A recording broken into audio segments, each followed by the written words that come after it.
Testing, testing, testing. Can you hear me now? Can you hear me now? Testing, testing, testing, testing, testing. Can you hear me now? Testing, testing, testing, testing, testing, testing, testing, testing, testing. All right, perfect, perfect.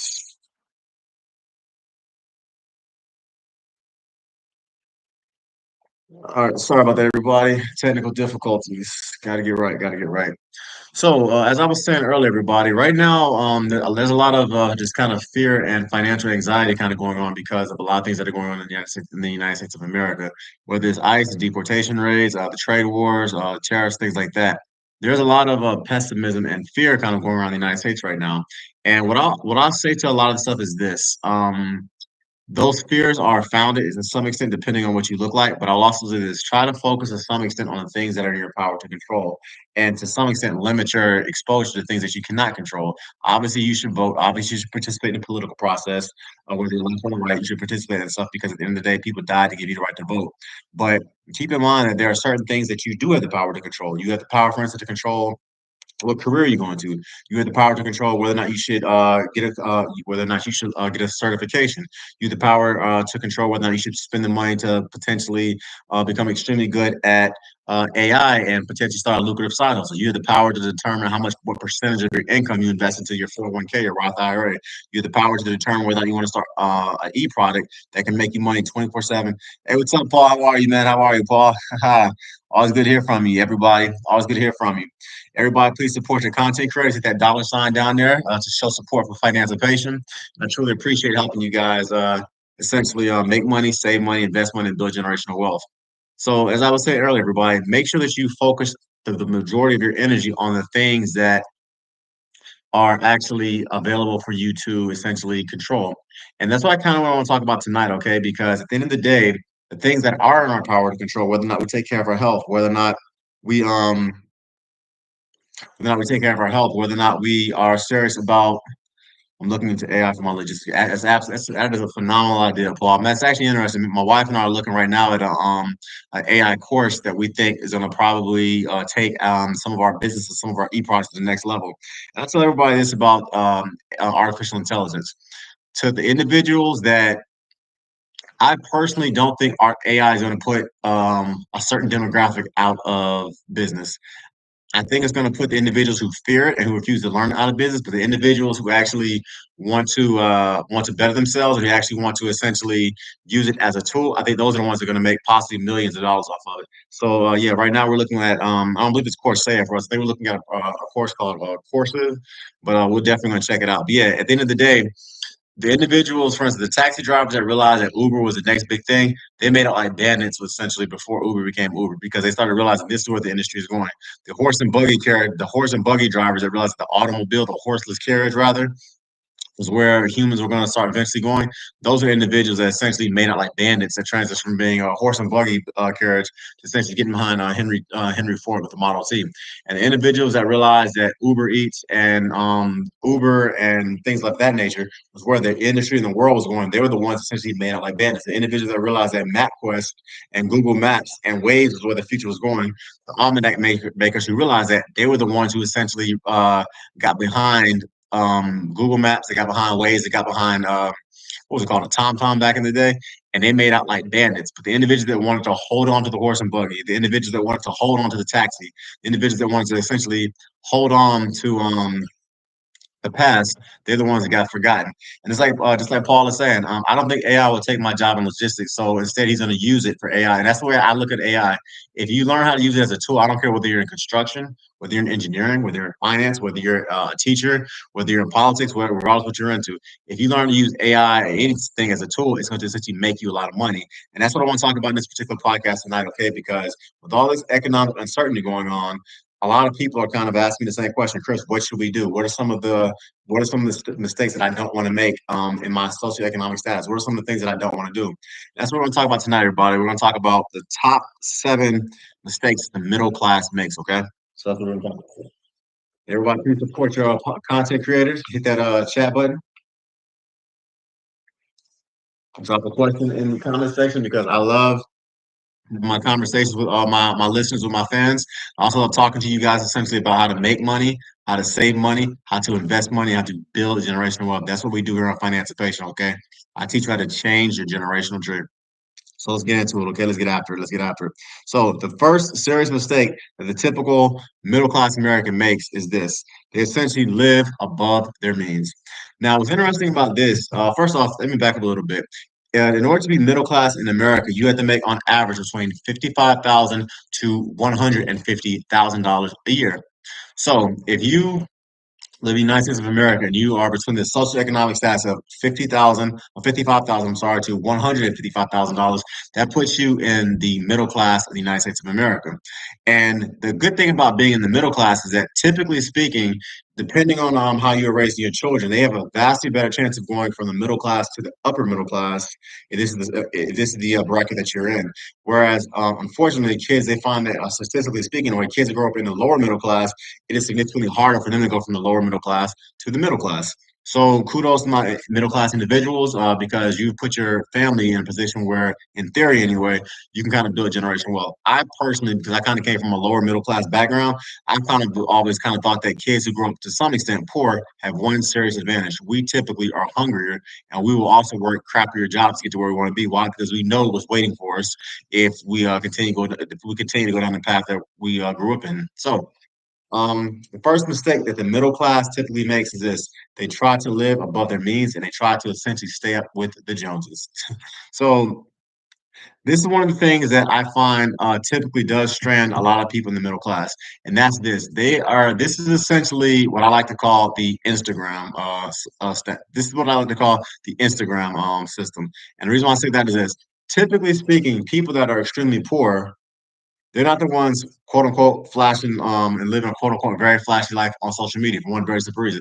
They don't got like that. It's kind of hard to post up images of you renting a Lambo or a Maserati if you live in the projects. It's kind of hard essentially for you to take pictures of Instagram photos of you basically living on your King Yard farm if you live in trailer parks. So what I find a lot of times in the middle class is that this is the premier class in general that you see running around doing things and buying things that they really can't afford, but they want to try to make it seem like they're wealthier than they actually are. This is the group that's running around buying Gucci sandals and Gucci purses and Chanel sunglasses and Kate Spade purses when they really cannot afford it. This is the group that basically will go overseas and just make it rain like crazy. So this is the group that will go overseas to Tulum, plan exotic trips to Dubai, plan exotic trips to Vegas, and party end up basically blast everything all over social media. Essentially, they'll have $5,000 in the bank, but they'll spend $15,000 on a vacation. This is the middle class. This is typically what middle class people do, and they do it because a lot of times people who are in the middle class, they grew up to some extent lower middle class, and because they didn't essentially have any bread when they were growing up. Now that they're older, they essentially want to stunt. They want to basically make their lifestyle seem a lot more quote unquote expensive and lavish than it actually is, for one very simple reason: they didn't have when they were growing up, and now they want to try to maintain a quote unquote an image that doesn't truly exist. Everybody, please do not fall victim to this. Do not fall victim to the idea that you are what you own, because that's one of the biggest lies that you make. And I find in the middle class, at least from the clients that I talk to and that I interview with and I do my one-on-one sessions with, this is a mistake that they make. Another major issue that I kind of find as well with the middle class is that, in general, this is also the class that is buying the Lexuses, the Mercedes Benzes. They're the ones trying to essentially figure out ways to purchase a Maserati. Cars do not define you, but for the middle class, this is the quote unquote status symbol that they actually quote unquote purchase and drive so they can look wealthy. And what's really wild is that when you actually do the studies and the research on it, the average millionaire in America actually drives a 7-year-old Hyundai. To be exact, what's crazy is that luxury manufacturers know for a fact that upper wealthy do not buy their vehicles. So as a result, they have targeted marketing campaigns to get the middle class, and to some extent the upper middle class, to basically buy their Maseratis, to buy their E-Class Lexus, essentially buy their Mercedes Benz, because they realize that one of the things that pushes a lot of people in the middle class to do things they should not be doing is to try to look a certain lifestyle that they flat out cannot afford. And that happens a lot. So that's one of the mistakes that I would say that generally does happen with the middle class. It's like they have this idea that by quote unquote buying designer clothes, buying flashy jewelry, buying expensive cars, things of that nature, that's going to quote unquote make them special and make them seem wealthy. When in reality, it's doing the exact opposite. Because if you have a take home pay every month, everybody, of $4,000, and $1,500 of that take home pay goes into your car, it goes into gas for your car, and it goes into your car insurance. You literally have just wiped away nearly not. You literally just wiped away nearly 40% of your income just off of a stinking car. But this is the same thing that I see continually happen to the middle class. When I do my one-on-one sessions with people, it's really interesting because the first thing that I do for, I would say, roughly 90% of the people who come across my desk or who come into my office or who I do a virtual session with, 90% of them, the first bit of financial coaching I have to give them after we created a budget, after I told them, okay, do you have an emergency fund? Is this sell your car? Simple as that. And the reason is simple. Cars are the number one poverty creator in the United States of America. Because if you think about the entire concept of buying assets versus liabilities, a car is literally one of the absolute worst purchases that a person can make. Particularly if you're basically buying that car and you're doing it the wrong way. And by doing it the wrong way, I mean you're not basically putting 100% down on it. And this is what I mean by that. If you buy a home that you can't afford, right? The good thing about having a home that you can't afford is this, if there is a quote unquote good thing. First and foremost, you do have a legitimate place to lay your head. So at the end of the day, if you have kids, your wife, your family, whatever it is, buying a house does give you a place to stay. That's a good thing. Another good thing as well about having a house is this, it gives you equity. So whether the house is quote unquote appreciating and depreciating in value, generally speaking, if you hold on to any house long enough, it's going to make you some money. Sometimes a lot of money, sometimes a little bit of money. But the good thing about owning a home is that you are essentially basically paying into an asset that does create wealth over time. A car is the exact opposite because the house, uh, as soon as you buy it, it can to some extent start to appreciate depending on the market that you live in. A car is the exact opposite. The second you buy it and drive it off a lot, it loses literally 35% of its value.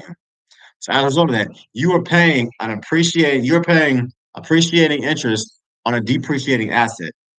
And cars are one of the only things that are like that because with a home or with a business, depending on what the business is, you're literally paying interest on an appreciating asset. So to some extent, it can be viewed as an investment. But cars, that is not the case.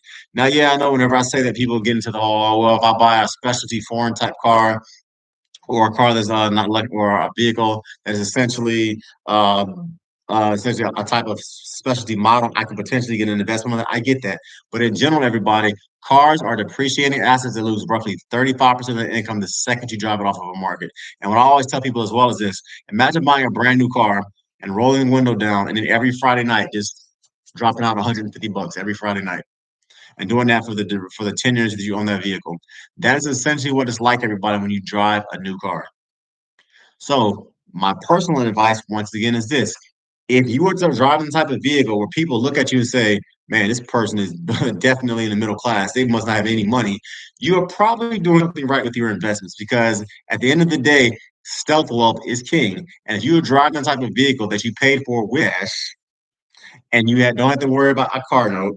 That is literally 1 to 5. That is literally $500 to $1,500 every month that you could invest into an appreciating asset like a stock market, like real estate, like a real estate investment trust, like an ETF, and things of that nature.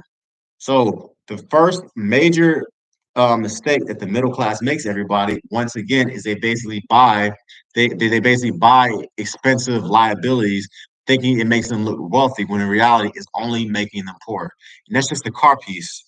What's also interesting is this: I can't tell you how many times I've been on vacations with people, right? And because we all kind of hang out and group together, I kind of know these people's socioeconomic status, and more importantly, I know what they do for a living. And we kind of talk about money every now and then. So obviously, I run a YouTube channel, so we talk about money every now and then. So I do have an idea about what these guys make. It blows my mind because generally speaking, those of us who are, I guess, quote unquote, are doing a little bit better than the others, we are the ones who, I'm not going to say we're cheap, but let's just say we'll spend the least amount of money when we on a vacation. We enjoy ourselves when we get there. We essentially do have fun. we essentially make sure that when we're there, we're enjoying what we work so hard for. But it blows my mind how when I go quote unquote on vacations with quote unquote poor people, how they're the main ones who want to go to the most expensive restaurants. They're the main ones who want to do the most expensive excursions. They're the main ones who want to buy the most expensive club clothes, or the most expensive swimwear, or the most expensive food or commodities when we're there, or spirits when we're there. They're the main ones that essentially want to basically buy the bottles and buy the club and everything. We're a part in another country, but what's wild is that they're also the main ones that, hey, yo, Chris, can you essentially give us some money so we can help get these tables? Or can you give us some money so we can basically go to this restaurant? I'm like, no, I'm not doing that. It's weird because another mistake that I find the middle class makes everybody is that not only do they try to live above their means, they do it specifically for the gram. They do it specifically so that they can essentially try to stunt and make themselves their lifestyle seem a lot bigger than it actually is. And people, please do not do that. It is literally killing your ability to build wealth. Once again, everybody, it's your boy Chris. Please ask your questions. Please fire away. I look forward to. I thoroughly enjoy helping you make money, helping you save money, helping you invest money, helping you build generational wealth. And this particular podcast, this particular live session, we're talking about the top seven mistakes that the middle class makes. And I found with the middle class, they essentially create a cycle of debt that eats into their future income. So cool. You want to go abroad? Not a problem. You want to go on a $5,000 vacation? Cool. Spend $6,000 on that vacation. That includes food, travel, and everything else. Don't spend $12,000 on that vacation trying to buy the most expensive things when you get there. Cool. You got to get a car. Not a problem. Don't get the E class. Don't get the S class. Buy a reliable used vehicle that doesn't make you look like a kingpin or whatever on social media, and basically invest the difference. That everybody's how you build wealth. Next, the next major issue that I also kind of find that keeps the middle class in the middle class is this one. They rely on one income. So what I mean by that? So here at Financial Patient, I teach you, among other things, that you should have multiple streams of residual income that makes money while you sleep, in addition to having your 9 to 5 or 8 to 5 job and career. So this is what I mean by that. By the way, everybody, please support your content creators. Hit that dollar sign, hit that dollar symbol. It helps the algorithm. And on top of that, it supports our content creators. All right, so to get back to it. Here at Financial Patient, everybody, I teach you essentially to have multiple streams of income. For instance, you should have a 401k. You should have a Roth IRA. You should have a health savings account. You should have an e-product. You should have your corporate career. You should have a you should have multiple other streams of income in regards to business that you were starting. You should possibly consider doing Uber Eats. At the end of the day, everybody, you should have multiple streams of income that essentially can make you money 24/7, 365. As I said earlier, you should have your Roth IRA. You should have your 401k. You should have your HSA. You should have your brokerage accounts. You should have multiple streams of income that, once again, are making you money when you sleep. And the cool thing about it is this: depending on what you actually put your money into and what investments that you make into mutual funds or index funds or ETFs, you are literally making money while you sleep. If you don't believe me, there's this thing called dividend ratios and dividend payouts. So imagine owning a company like, I don't know, Coca-Cola or Microsoft that pays you roughly $2,000 or $3,000 every year that you own them. That's what dividends are, everybody. So that is another way that the middle class essentially does not build wealth, because a lot of times in the middle class, people work one job and it's all that they have. Now, to the middle class's credit, once again, you have to make between $55,000 to $150,000 in order to be in the middle class. That means if you do have an $150,000 a year job or even a $100,000 job, you're doing better than about 75% of Americans if you make six figures. So as a result of that, if you do have one income and that income is relatively good, consider yourself blessed. But the thing about it is, though, is this: there are so many different ways, everybody, to make income in the United States of America. And it's sad to me when people only rely on one income, their salary. As I said earlier, you should be making money off of your corporate salary or off of your business. You should be making money off of your brokerage accounts. You should be making money off of your e-products. You should be making money off of your set IRAs. If you have an EIN number, you should be making money off of your investment accounts, off of your real estate investment trust, off your ETFs that you invest into. There are so many different ways, everybody, to make money in America. That's one reason why I say, despite the quote unquote issues that are going on in our country right now, this is still the greatest country, in my opinion, in the world when it comes to building generational wealth. And because of that, everybody, you have to be very strategic about how you go about doing that. And that's something that the middle class does not do. Because something else that I notice when I'm interviewing, something else that I notice when I'm interviewing and having my one-on-one sessions with quote unquote middle class people is that we talk about income. It's very simple to find. You want to know why it's very simple to find? Because every 2 weeks it's the exact same thing. They have no other forms of income coming in. They have no real estate investment trusts. They have no brokerage accounts. They have no 401ks. They have no Roth IRAs. They have no other form of income they are investing into outside, and no other income that's coming into their houses and coming into their homes except what they do for their 9 to 5 job. People do not make that mistake. Once again, in this country, especially as Paul talked about with the rise of AI, there are so many different ways, people, that you can make money. You should not have to depend on only one source. You should have side hustles. You should have investments. You should have business ventures. You should have essentially something that allows you to live comfortably in the event that you, in the sad and the unlikely but very realistic possibility that you get laid off. And that's something that the middle class a lot of times does not do. So make sure, everybody, you do not fall into that. Next, Warren Buffett said it best. It's not about timing the market, it's about time in the market. What does that mean? Think of it like this: wholesale real estate on the side. I love it. I love it. Let me know how that's going for you, Paul, because I've heard good and bad things about wholesale real estate. So ask me a couple questions about that because I'm kind of curious how it's going for you. Okay, I'm kind of curious how it's going for you. So there's an African proverb that says, "A wise man plants trees that he's never going to see." And what they mean by that in that proverb is that if you are an intelligent father or grandfather or uncle or person in general, that it's very smart ideas and just to plant things and to invest into stuff that you're never going to see the ultimate results of. Now, let me bring that back into the financial reality.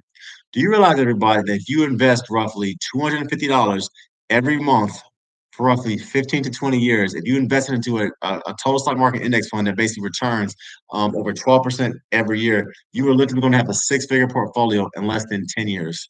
And what's even better, everyone, is that by doing that, you're doing it in a tax efficient way that allows you to spend as little time as possible doing that.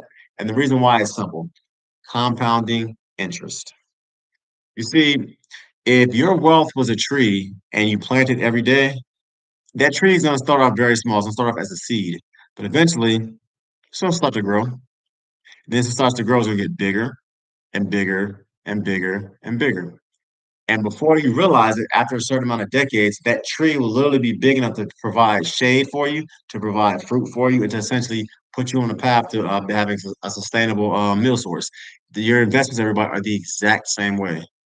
One of the major mistakes that I find with the middle class is that they do not understand the power of compounding interest, and they don't understand the power of investing into the stock market for the long haul.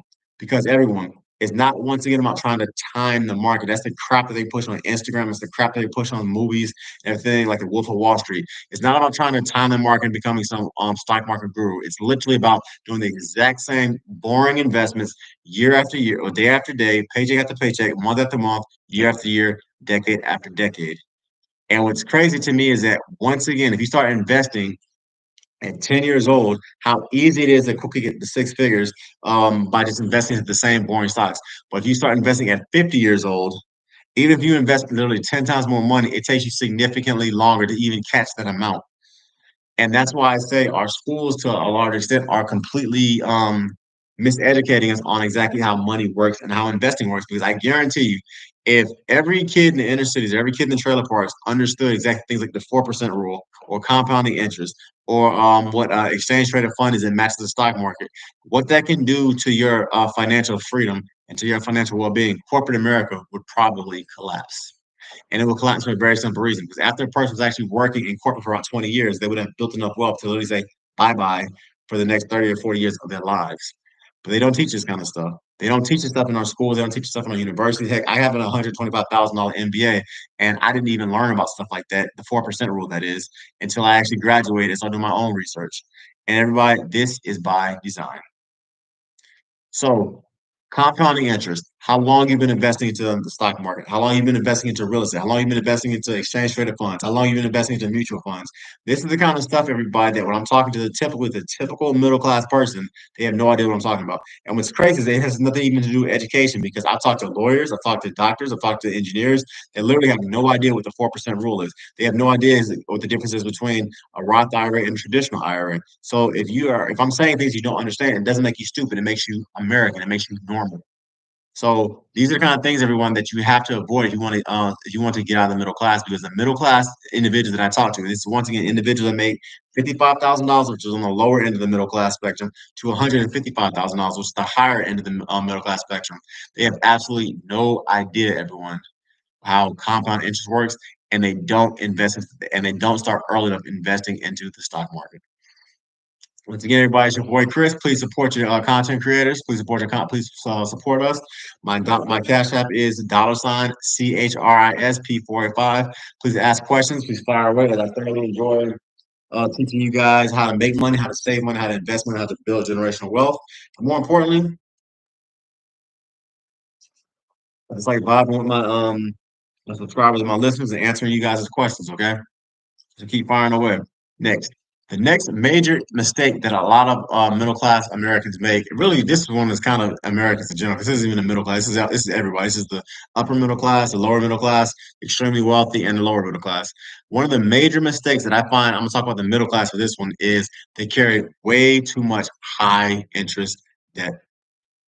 And you know what I'm talking about, everybody. Credit cards, personal loans, student loans, buy now, pay back later traps. At the end of the day, this is one of the things that literally will kill your wealth. And this is actually something that I fell victim to myself, because you start buying these things where, okay, I'll just do $100 a month. Okay, a $25 a month membership here, a $17 a month membership there, a $45 membership here. Before you realize, these ghost charges add up and add up and add up to the point where you don't even realize exactly how much money you have going out, how much money you have coming in. And it's even worse. We start taking out personal loans that have like a 15% interest rate on them. Or even worse, a credit card has like a 22% interest rate on it. Everyone, do not allow yourself to fall into the trap of high interest debts, because that is literally the thing that kills your ability to build any generational wealth more than anything else. Nothing sucks more, and I'm talking from personal experience when I say this. Nothing sucks more than working your absolute balls off for a job that you hate, and then you know for a fact, even before you get paid, 100% of your paycheck is going to go out to pay bills. Now, when you were in that situation, if you do the way that I do, you blame yourself for putting yourself in that situation, and you basically stepped your game and figured out how to get out of there. But if you are have more of a childish kind of mindset, you blame everything else in the world. You blame immigrants, you blame the black folks, you blame the white folks, you blame the Democrats, you blame Republicans, you blame everybody in the world about why you got problems, instead of blaming yourself and putting yourself in that situation. And nothing sucks more, once again, than working your absolute balls off and being in an extremely toxic place that you hate, and then knowing for a fact that 100% of your paycheck is going to disappear the day you get paid. But sadly, that is a lifestyle for a lot of middle class Americans. And the thing about it, it has no color, it has no socioeconomic status. I know lawyers that literally make $350,000 a year. They're obviously not in the middle class. They make $350,000 or $400,000 a year, and every paycheck they get paid on Thursday. They're literally broke by Friday, because they have that much non-discretionary, they have that much high interest debt that they have to pay off for basically buying toys. And you gotta get out of that. I double my yearly income with wholesale real estate. Tell me a little bit about that, Paul. Question about, so your yearly income with whole real estate. How exactly is that working for you? So walk me through that, because I've heard some interesting things about wholesaling real estate. So are you doing duplexes? Are you doing individual homes? Drop a couple more questions in the chat about that, okay? Because I'm kind of curious. I want to delve into that a little bit more. And also, how are you going about getting this real estate? Are you going the Dave Ramsey route, 100% down? Are you living in one property and essentially renting out multiple properties to people? You go on the Grant Cardone route, where you go mass marketing, mass telemarketing, stuff like that, and you essentially get people to basically buy into your products, and then you use the money from your products to buy larger forms of income and larger forms of real estate. I'm kind of curious how you go about doing that. So, yes, high interest debt, though, that is a literal that is absolute murder on your paycheck, because if you have, for instance, a credit card that has to say $20,000 balance on it, and you have a 22% APY, that means that your interest rates are going to be close to $900 every month if you pay it late. So think about what that would do to your paycheck, okay? So at the end of the day, people, you have to try to avoid carrying high interest debt. And this is another killer of the middle class, because it's very funny. And we'll go back to the car analogy, okay? So let's say you're driving a car that, once again, we factor in gas, car insurance, and the car note, is roughly $1,700 every month.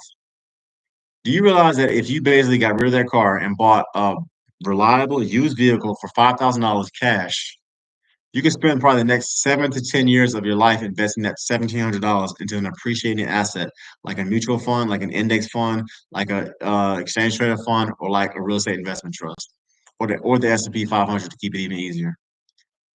So that's the reason why I said you got to avoid high interest debt, because debt, every penny that you make, every dollar that you make should be accounted for. And it is literally every dollar that you're spending is one less dollar that you can invest. And as a result of that, if you are not careful about your money, you're going to continue to spend your money on stuff and then wake up at 50 or 60 years old and say, I made all this money in my life. What happened to it? People, do not let that be you.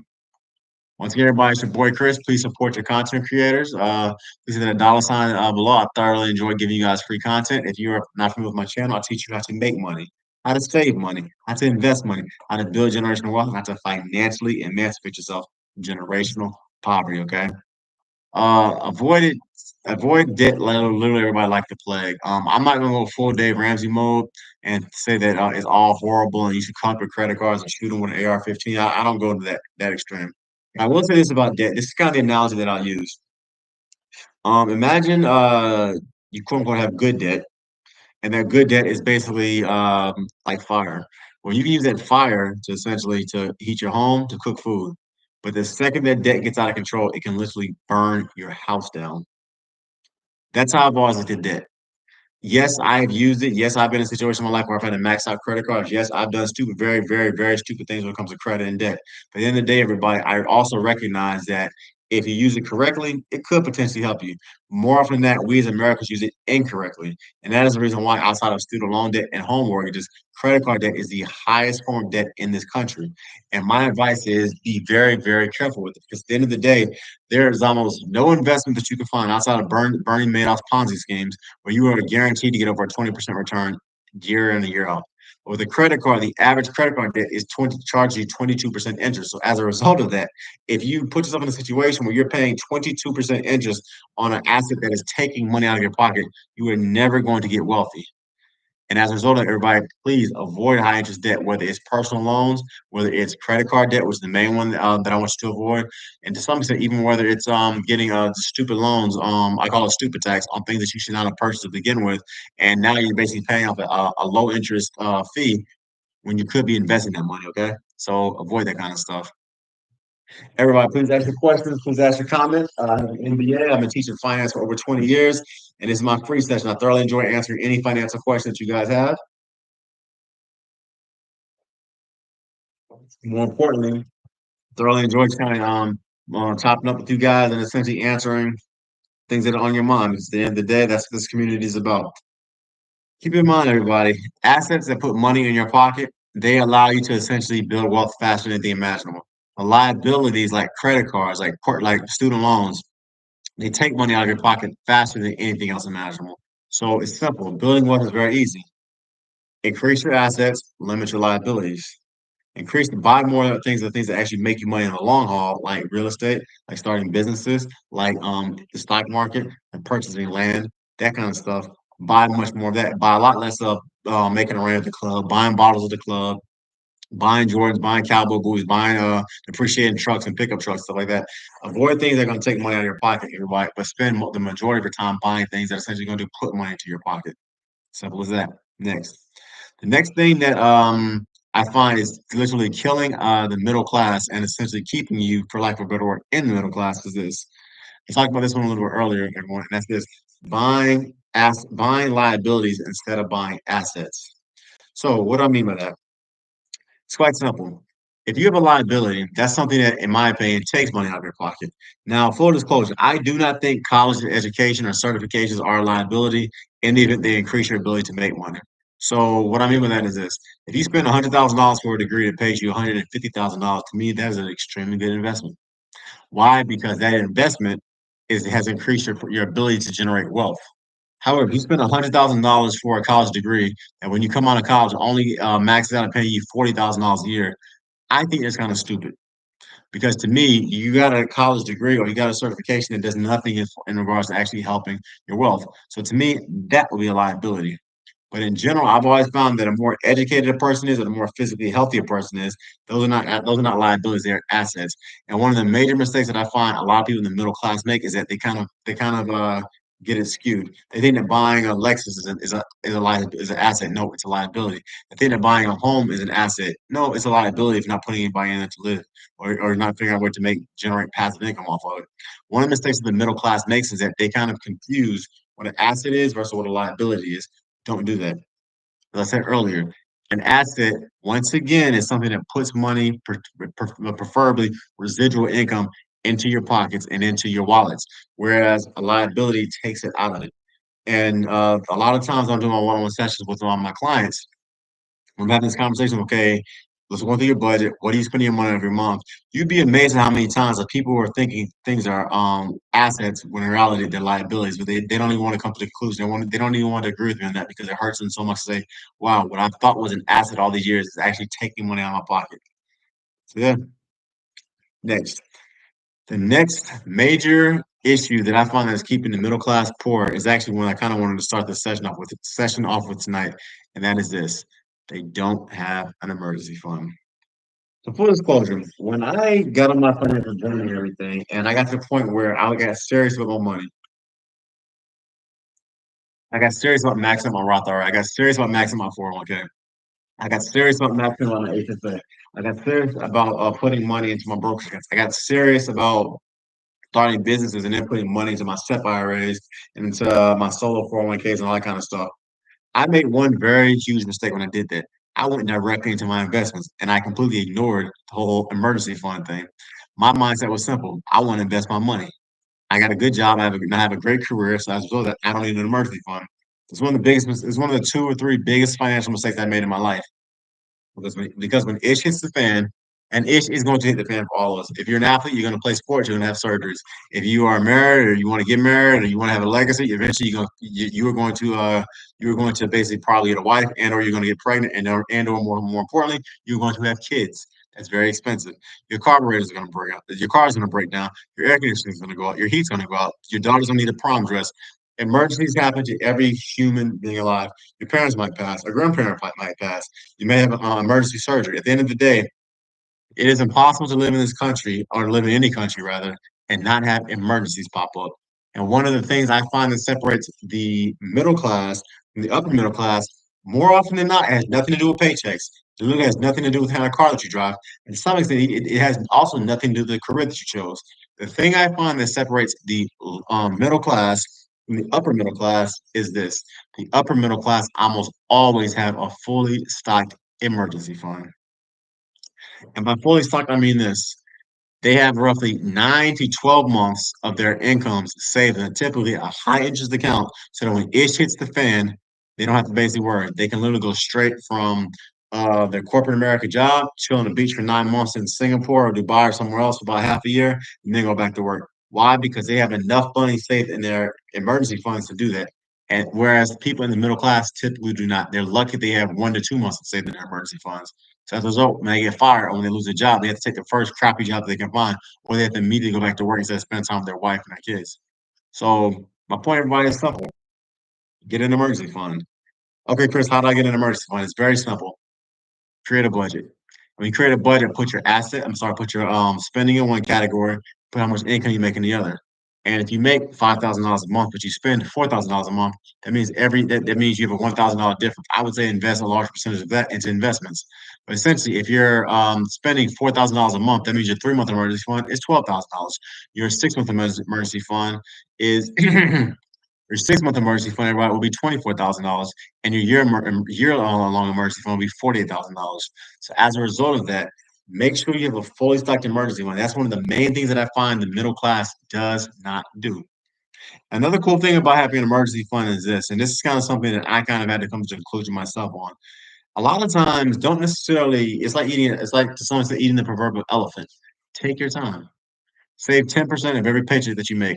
I promise you, if you do that, particularly if you start like let's say your late teens, your early 20s, by the time you're 30, you're gonna have an amount in there that's so much you're gonna be like, wow, I got to my emergency fund. And not only will you have gotten to your year-long emergency fund, it probably did a lot more to that to the point where you don't even need to put money into it anymore. It's fully stocked. You can then start maxing out other types of investment accounts. So start there. That's all I tell people. Start there. Save 10%, save 10 cents out of every dollar or 10% out of every dollar that you out of every paycheck that you get and invest into a high interest bank account. From there, that is your emergency fund. And by doing that, it literally separates you because once again, the thing that separates lower middle class from the middle class is an emergency fund. It's not your education, it's not your car that you drive, and to some extent, it's not even necessarily what you do for a living. It's an emergency fund. Then it separates typically a lot of times the middle class and the upper middle class. That the upper middle class have emergency funds, fully stocked emergency funds, I might add, whereas the lower middle class does not. So get an emergency fund, people. That's the next thing I want you to focus on. And also, that's the next thing that's keeping the middle class to some extent in that category, the middle class. Next, thinking about retirement, but only in terms of the 401k. Earlier in this podcast, I'm sorry, earlier everybody in this live session, I talked about the need to have multiple streams of residual income. And a lot of times when I say that, people automatically think, okay, I need to have more than one job. And no, it's not that. If you have a 401k, a Roth IRA, an HSA account, SEP IRA, a brokerage account, a side hustle, and your business and your corporate American salary, you have 7 streams of income. And let's say all streams of these income essentially are basically making you, I don't know, 11 to 12% in the market because you're investing into a total stock market index fund that matches the stock market. If you are doing that, everyone, just literally by the sheer power of compound interest alone, you are guaranteed to be a millionaire in roughly 15 to 20 years. And this is the reason why I say you have got to get serious about your money, people, because at the end of the day, if you are in the middle class, you're making $160,000 a year or $55,000 a year, and you are only investing 2 to 3% every month into your 401k, you are literally killing your ability to build wealth. At the end of the day, you are not taking advantage of the power of compounding interest over a 5 to 20-year period. Have more than your 401k, everybody.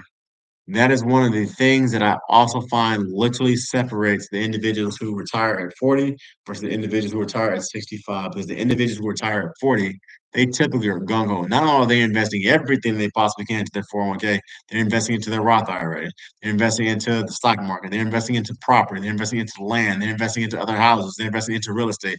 They're investing like crazy because they realize that you have to have more than just the 401k that only pays you, that only allows you to put $23,500 into it. Get more than one emergency fund, everybody. Get more than one retirement account, everyone. Invest into more than your retirement than just your 401k. All right.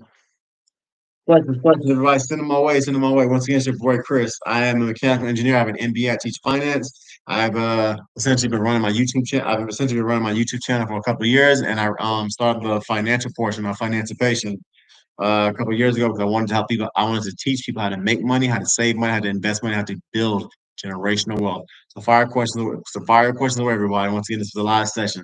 And typically, I'm doing one-on-ones with people. You can book a one-on-one session and everything. My per rate hour is $199 an hour. And I pretty much walk you through any financial question or statement that you have. But here on Financial Patient, on my live sessions, this knowledge is free. So ask away. If you have questions about a business you want to start, about how you should do your investments, if you have questions about how you should possibly get into real estate or where you should possibly get into real estate at, questions about AI, like Paul talked about, I'm here to answer all those questions, everybody. So fire away, fire away. Mhm. One of the things I like the most about finance is that everybody, it doesn't matter where you come from, what God you pray to, what you look like, where you're from, everyone to a large extent wants to be financially literate. And one of the things I love about my channel and I love about educating myself on financial literacy and getting financially literate is that it has given me a vehicle and a method to essentially help the masses. Because nothing to me is sadder than seeing a person work hard too. I mean, just work hard for 40 or 50 years and then retire 40% of the income that they can never live off to begin with. And the reason why they can never live off their income is they were never taught to properly invest their money. At the end of the day, everybody, I thoroughly enjoy teaching people how to make money. I thoroughly enjoy teaching you how to invest your money. I thoroughly enjoy teaching you essentially how to build generational wealth, how to financially emancipate yourself from generational poverty. Hence the name. Oops, right there. Hence the name, Financiation. So fire away, and please support your content creators as well, everybody. Please hit the dollar sign. Please, my cash app is dollar sign Chris P485, and yeah, support your people. Support your people. Middle class, middle class. Top 7 mistakes that the middle class makes, once again, everybody, is living above their means, is relying on a single source of income, not investing early enough into the stock market, or not investing nearly enough period into the stock market, carrying vastly too much credit card debt and higher interest debt, but particularly credit card debt, buying assets over liabilities. I'm sorry, buying liabilities over assets, and essentially not thinking and not saving enough for retirement. Okay, so those are the seven concepts that essentially I found are keeping the middle class, for lack of a better word, poor. So, so going once, going twice. Anybody any questions, any comments? Fire away, fire away.